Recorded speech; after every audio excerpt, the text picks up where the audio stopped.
Let's follow a clinical case for the infusion technique of tissue management prior to taking an impression. A functional bonded core has been placed previously in this tooth. To begin, the tooth is prepped in the normal manner using a variety of Ultradent burrs. The interproximal contacts are broken, followed by gross tooth reduction, refinement of the prep and extending the margins below the bonded core, and finally, occlusal reduction. Prepping has been completed, and as expected, excess blood and sulcular fluid are present.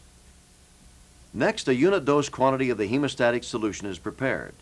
This is accomplished by attaching a 1.2 cc syringe to the indispensed container, and then filling with either Viscostat, Astringident, or Astringident X.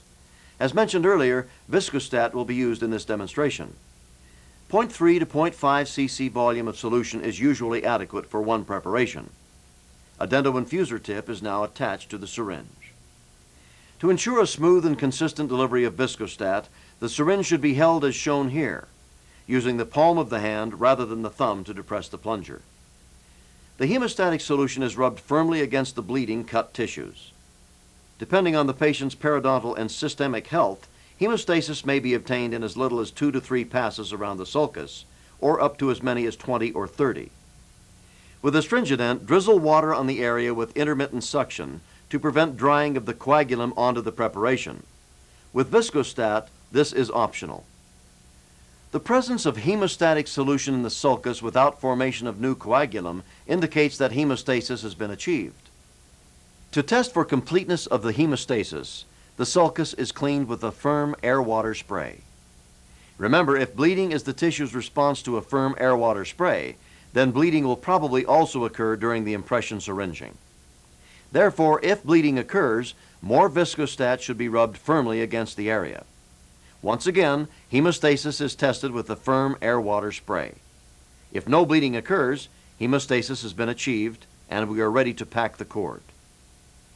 An ultra-packed knitted cord is soaked in Viscostat and then packed into place. The cord size selected should be large enough to compensate for the compression of packing.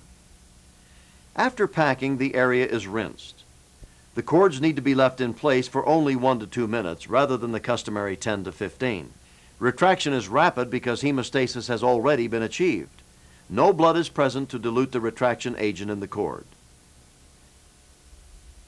The cord is removed, and once again the area is cleaned and tested for completeness of hemostasis with a firm air-water spray before the impression material is mixed.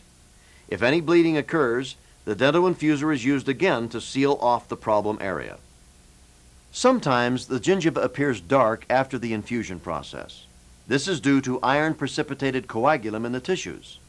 This discoloration dissipates within 24 to 48 hours after the temporary is placed.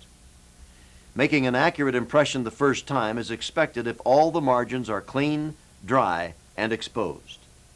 Notice the clean, highly detailed margins that are possible to achieve using this technique.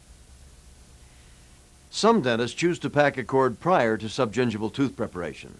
Ultradent's knitted cord will not entangle in diamond burrs during cutting with high speeds. Packing prior to subgingival margin extension helps protect gingival attachment.